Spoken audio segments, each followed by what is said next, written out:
So we're calling to order the Finance Committee meeting for Tuesday, September 25th. And first item on the agenda is to take a look at the year-to-date financial statements. As far as the format goes, what's your take on it? Is this format for the Yep. financials? I'm fine with it. Well, I'm really delighted to see it, Jim, because it gives me the kind of input that I need to have a frame of reference when I look at the data that's on there. And I appreciate that.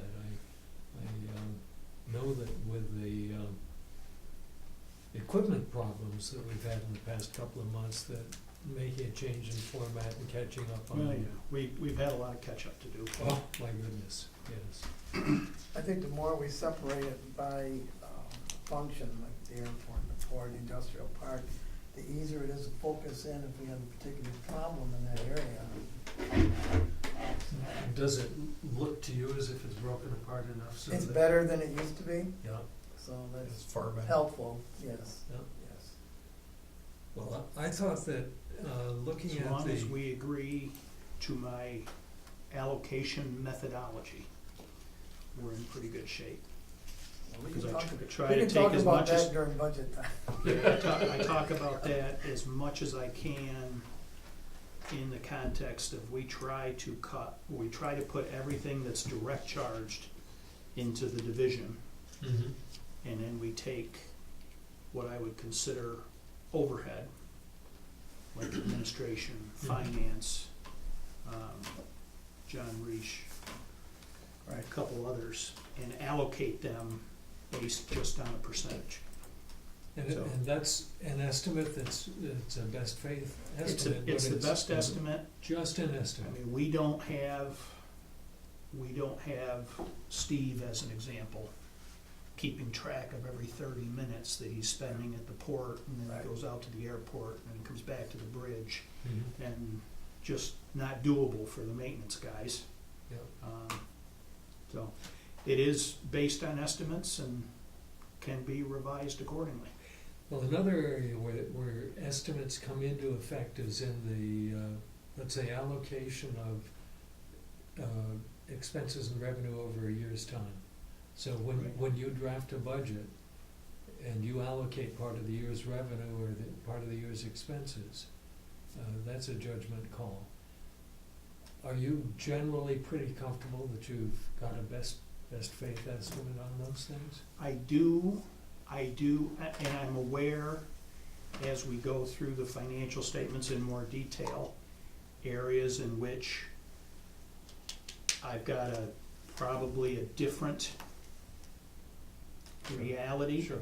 than I do a monthly budget breakdown. Because at the time we did the budget, there were a lot of our revenues and a lot of our expenses that I didn't realize were as seasonal as they were. Mhm. So the budget in a lot of, and I wanna say 5 or 10 areas, is allocated fairly steadily Yeah. throughout the 12 months. And then the actual revenues are hitting larger. So, Even where you do allocate them, you know, a peak may come in a month sooner or a month later. yeah, than so the projected. timing, So, so I think for this first year, since we're looking at budget numbers yeah. alongside actual numbers and prior year numbers, is to focus more on the year-to-date columns as we go through a larger portion of the year. Mhm. And from everything I can tell, as I sit here today, the budget's in pretty good shape. That I think by the end of March, most of those numbers will be close, if not even, in some cases, a little better, and then in some cases, a little worse than what we budgeted for, which is comforting, but we still have 8 months of the year left, or 7 months of the year left. Well, as of the end of August, I was both pleased and relieved to see that revenues are a little higher than budget. Yep. Expenses are a little lower than budget. and that overall the bottom line is stronger than, using the techniques we've employed for the budget, stronger than we would have projected. Mhm. And I think,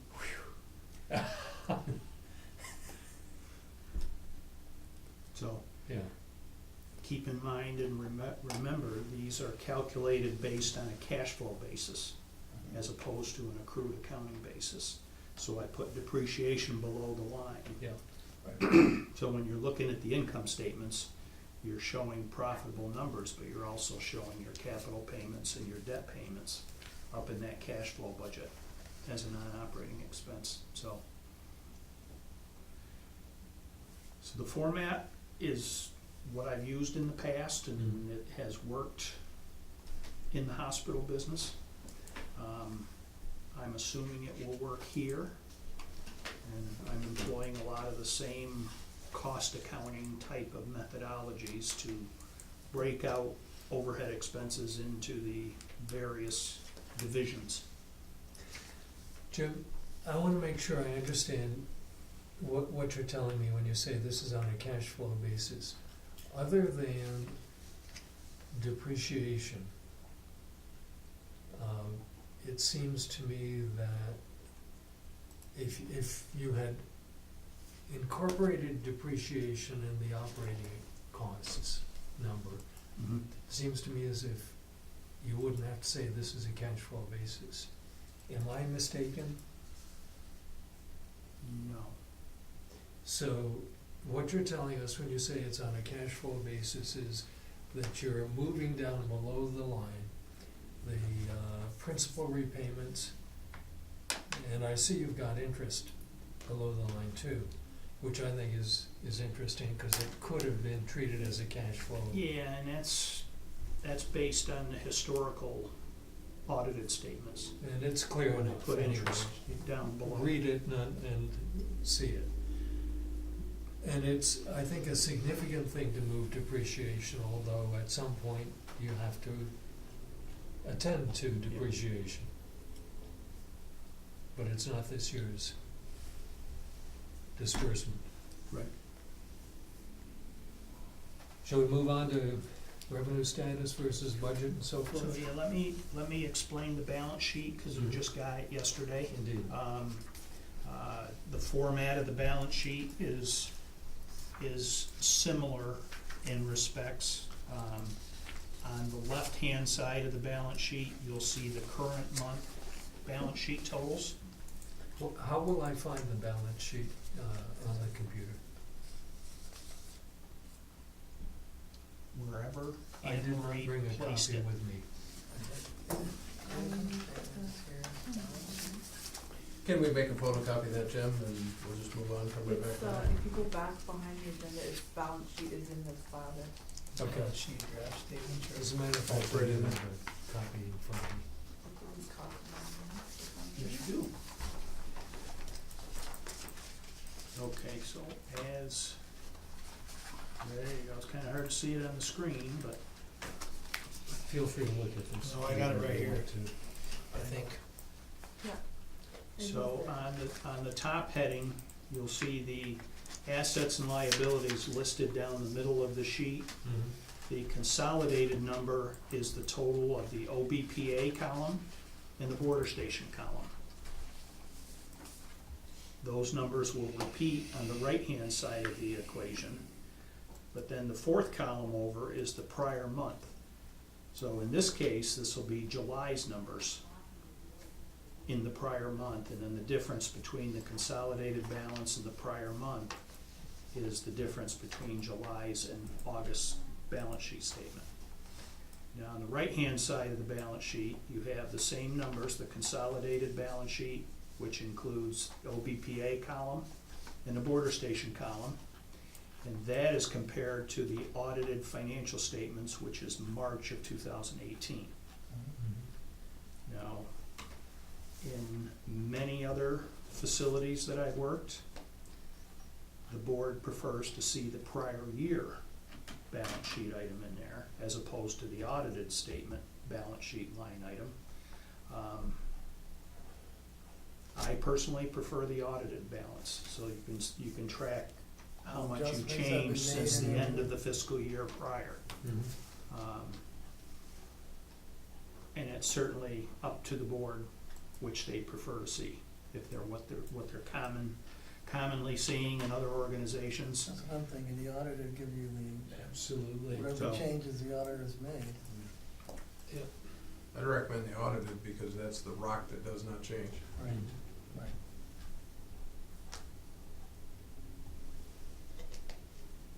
So, any questions in your chance to review the balance sheet? I mean, problematic for you folks is that you've had this stuff for probably less than a week.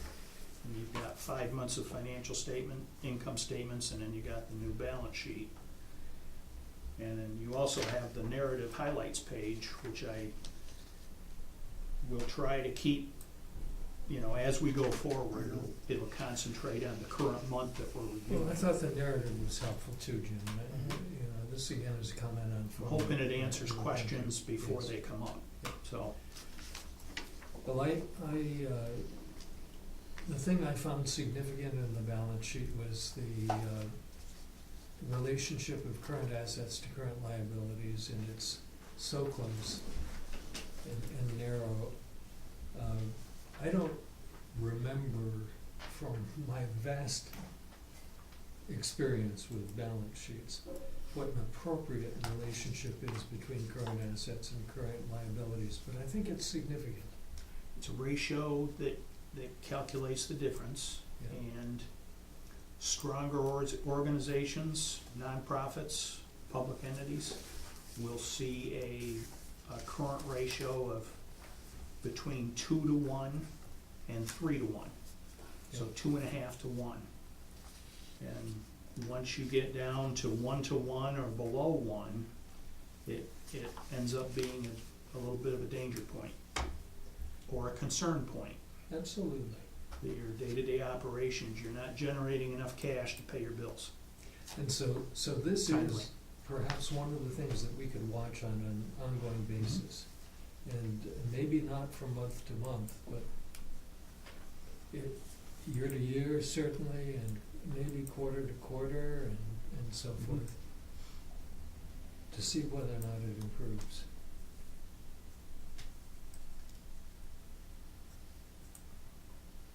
Is there anything else that we should cover on the balance sheet?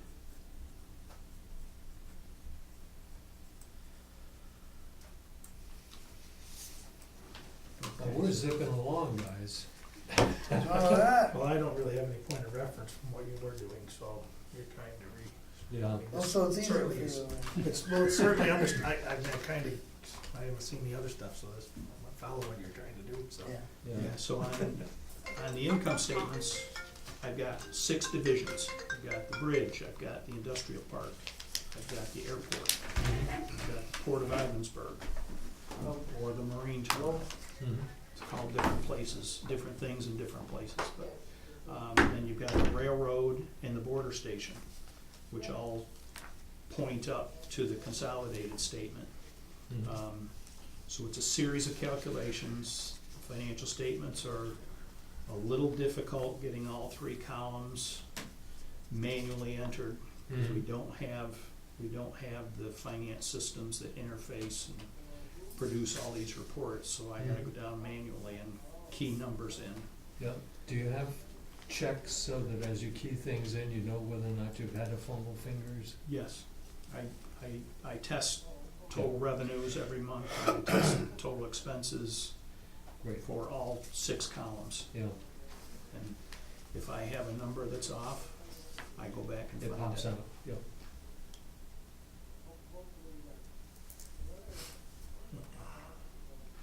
April was really slow. Mhm. By August, I had it down, I was humming along pretty good. So now that we got everything caught back up, doing 1 month at a time will not be that disturbing. Jim, you've got, I think you said 7 divisions that you were, broke the expenses into? 6, yeah. 6? Were there any that you considered but didn't decide to do? Are there any others that we should know about? For example, I don't break out on the port numbers. I don't break out the wind turbine project separately from the rest of the port. Yeah. It's broken out on the revenues, but not broken out so much on the expenses. Sure. So because the numbers are so big, it may cause a little confusion. Sure. Is that why the maintenance expenses are so much different than what was budgeted? Yes. Now that, in the port, if you're looking at just the port financial statement, when Adam and Steve and I worked on the budget for the wind turbine project, we booked the crane, the heavy equipment rentals, Mm-hmm. which comes from a trucking industry, Mm-hmm. Southern Tier Express, and the Auburn crane primarily. Mm-hmm. They're the bigger dollars, but they budgeted those at net. So there's a number in the budgeted revenue that includes the gross revenue and then the expenses. So But we in the didn't- expense category, We didn't budget that? we didn't budget it down in expenses. Oh. So In a sense, you could say that we missed a trick on the budget I can, expenses. well, we didn't miss anything on the budget, but we booked it at net instead of at gross. So the line item in the revenue side is over budget, and the line item in the expense side is over budget, because we didn't put it So in as the long as expense. we're over by an line. equal amount, then you say it balances itself out. Yeah, the net effect is zero, Hmm. but Got it. so as we sit here through August, your Yeah. port expenses are $200,000 over budget, Right. or the revenues are, As long as they're both. and the maintenance expenses are close to the same number, Right. maybe perhaps even a little higher. Okay.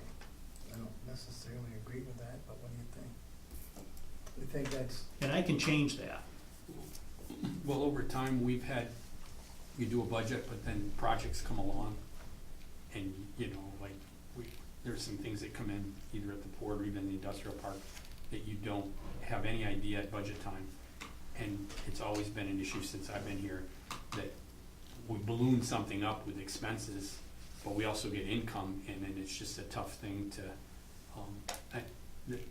what Jim's saying, though, we did try to figure in all that, but you don't get you everything can't. in that. You could be more successful on the income side with that, so Okay.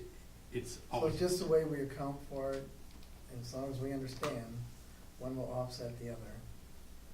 And you can't budget for it, cause like you said, you never know. Mhm. Okay. you do the best you can, but you also could, there could be a bust on something too. You think something's happened, and then, 4 months or a couple months later, it goes away, and then it's Right. already baked in. As long as we're accounting for it. that's- Okay. I just don't like numbers that are way out of budget. Yeah, right. Right. Well, I don't think that the budget should be changed without really running through the board. It's not as if we would wanna ask you to do Right. a correction, even if it made more sense, without having the board know about it, cause it's the document that we're familiar with. Right. I think the only line item that I would express concern with on the revenue side of the budget at this point is we've opened the grain bins, and we've had a couple of months where we haven't had much activity or any activity, and we budgeted for some activity. Mhm. So we're gonna struggle to have that revenue number meet the budget. And I know there's some finalization work going on down there, or pending, with change orders and such, so that, we can start to look for the grain bins for more revenue stream. Well, I kind of assume that revenue is several months down the road after you can go out and offer the service. And that maybe it's at this point, John, is there any change in the way you'll be able to offer the service now that the grain bin project is really done? I mean, will you be able to market it any more fully?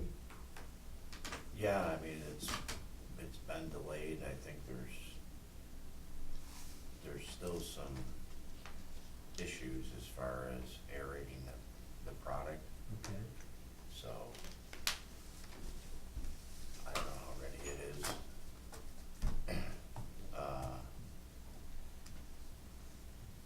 Because they're metal bins, so they can condensate and pack product and stuff. Yep. So I don't know what the status is. I mean, I don't know. Wade asked me to look into aeration on that, and I believe fans and, they come up with a certain number, you might know this, with CFM going through the whole So many thing. CFM to go through the bin. And I believe just the equipment alone's about $15,000, and then I believe 10 or 12,000 to install that, so you're looking at an added 25,000.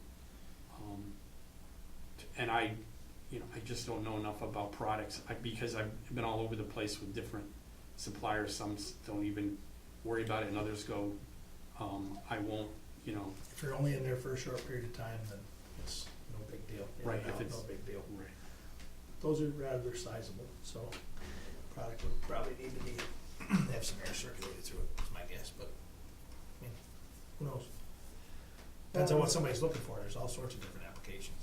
When we first talked about the grain bins and construction and plans, and we were looking at a third, and we we're looking at how much dryers and everything would cost, and I think it added, another $1.5 million or something to it? Well, dryers would be expensive, yeah. Yeah, dryers were outside of the scope of the original project, but there was a third bin that was cut out due to cost. Yes. And that project, it threw us over the budget, I wanna say by a couple $100,000 over what was It was available. significant, So yeah. that's why there's an But we had- opportunity for expansion there as opposed to an extra bin. Right, but we had a discussion, Dave, on drying, and maybe not the same type of drying that's used in other facilities in the area, but maybe to modify it so it's easier to sell the fact that we could handle grain or other products there. Yeah, the drying is if you're bringing in corn that hasn't been dried yet, or soybeans that haven't been dried Right. yet. Right.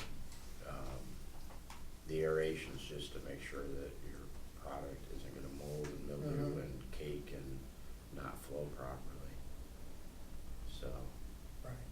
So do we need to do something about aeration in order to be able to generate business?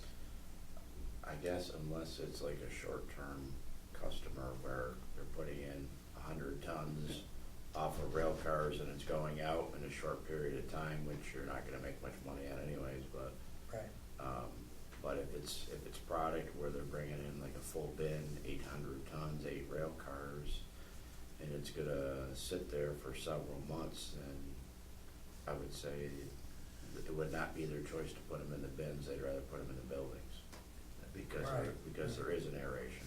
Totally correct. If I had control, I wouldn't hesitate to put something in there now, but I've seen it where the demand just goes away for 3 weeks on something maybe, and I don't know whether that's a time frame that you gotta worry about. I think as it gets cooler, it I isn't think as this bad. time of year, you'd probably be way Right, better off in July. But real heat and everything is where we get problems with some of the products, but if you knew that they were moving like they normally do, I think some things we could actually, we could start with that. And I have thought of that, but if someone were to come along and you've got a third in each bin, I gotta clean them out, or we gotta do something with that, so I'm kinda hesitant on that, but, we certainly, choose a couple products and do that on our own and get that storage in there. Steve, quick related question. In the costs that you're putting together for this dryer unit, are there any utility modifications that are needed as part of this, or what I don't what believe. powers the dryer? No, because I talked to and he's familiar with, it was the people that supplied it, and He's familiar with everything there, so I think it's just a matter of, maybe you've gotta run conduit, or you can pull it off of a certain box in there, but I think there's plenty of power there. Okay. And he So- said you just basically need some air. Yeah, and it's just running a high-powered fan, and you just need the right amperage for your circuit, I think. Yep. Gotcha, so you're not running a gas line halfway across the port or something? Right. Okay. Thank you. Yeah. Well, it sounds to me as if we, the way I'm hearing it, we're not gonna lose any storage opportunities because we could offer storage inside the buildings and the, Yeah, so our three existing customers in Griddian and, what are the other two? Richie and Lansing. Richie, Lansing, and there's another one, there's a third, another one. Yeah, they're all in flat storage right now, and it depends on the product. If it's meal, you wouldn't put it in a bin, cause that's gonna cake up. The Ingridion pellets could go into the bins, those come in by rail, so, but they are pressed pellets, so will those absorb moisture, will they come out? I don't know that. It, might be worth trying, but it doesn't really make any difference at this point in time, because you can put it in flat storage, so. Lansing was a meal, you wouldn't put that into, that just goes in flat storage. That hasn't worked out too well anyways. I've talked to customers about beet pellets. You could try something like that, but again, it's a pellet, it's not like it's a corn or a soybean. And we haven't had a lot of interest in terms of those products.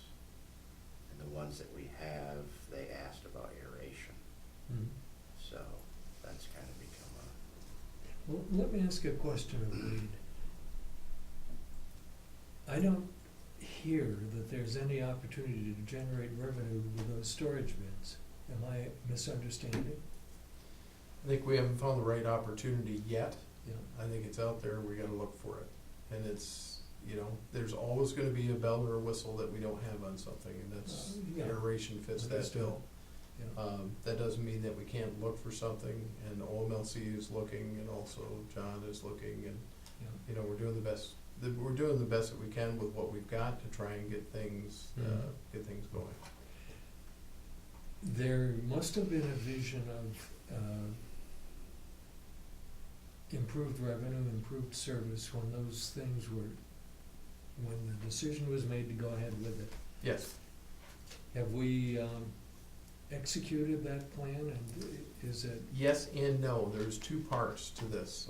There was fully loaded rail cars coming across the line, the rail bridges are not done.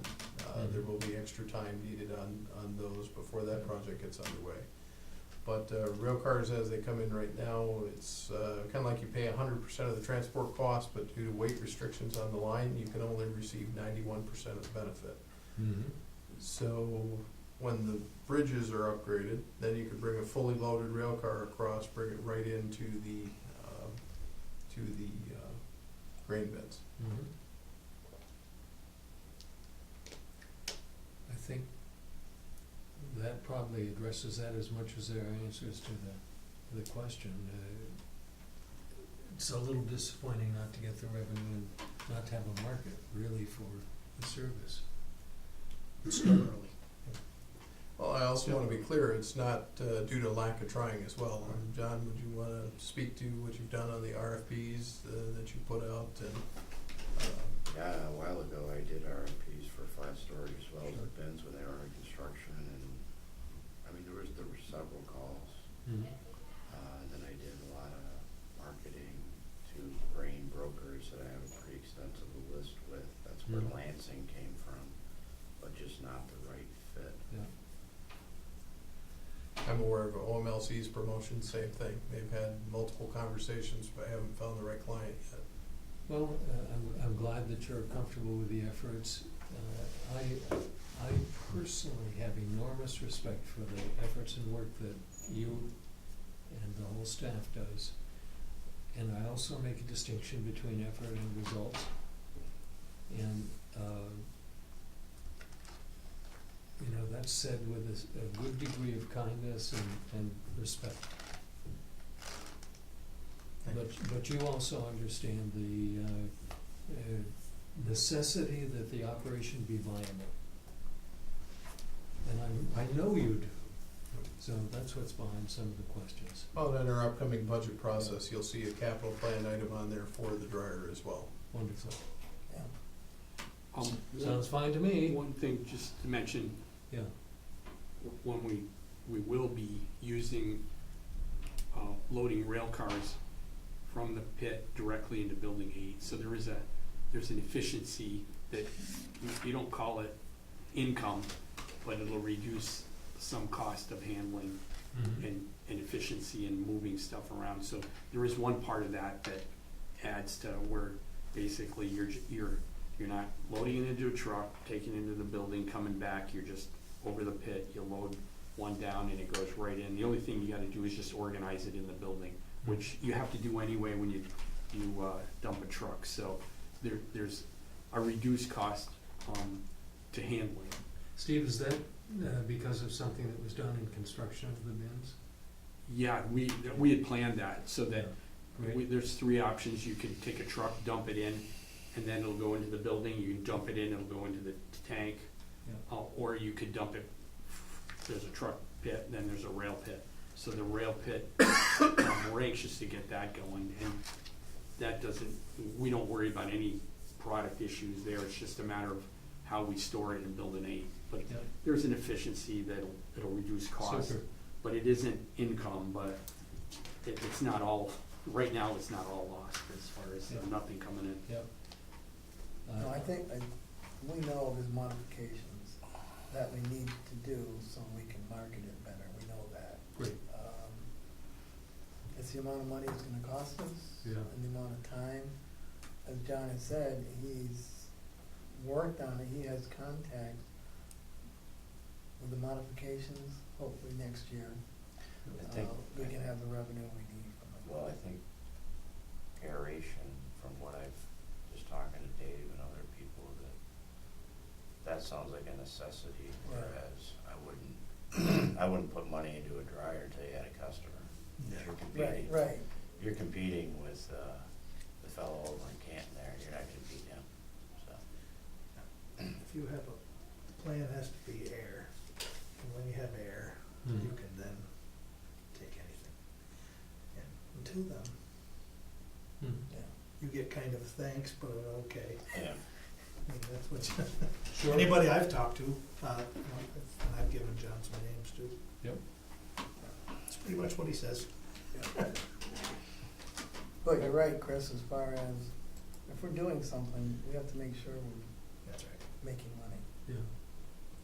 Sure. Yep. Any other questions on the financial statements?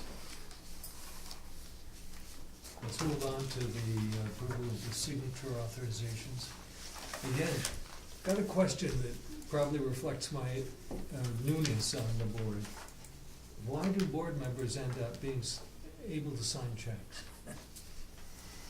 I also found that amazing. That's a good question, because you've always been able to. I don't know. Yeah, I I'll have ask no counsel on interest that. or need in being a signature. I've also grumbled about that with my banker. Yeah, Yeah, back in the 80s when I was on the board, we signed them back then too. yeah. Huh? Sam, you would know better than me. Is there a reason why we would do that? I think at the time, Chris, it was an oversight, not for any particular reason, Yeah. but just, another pair of eyes looking at expenses that were going on. Well, it seems to me that if there were, a bad flu that went through the entire staff or something like that, it'd be really great if checks could get signed so payroll could go up. But the number of people on this doesn't make sense to me. I am quite comfortable going ahead with it if the staff recommends it. But if you guys have got second thoughts or reservations about it, let's think it over and change it. And we'll do that. I'd like to talk to council on that, because there is a need for authorized signatories So there has to be some, you know, there has to be some happy medium there, but perhaps not everybody. Yes, I mean, it's, It would seem chairman or I think chairman and treasurer or treasurer or something like that. that would be like the most logical sense. That would be a good compromise.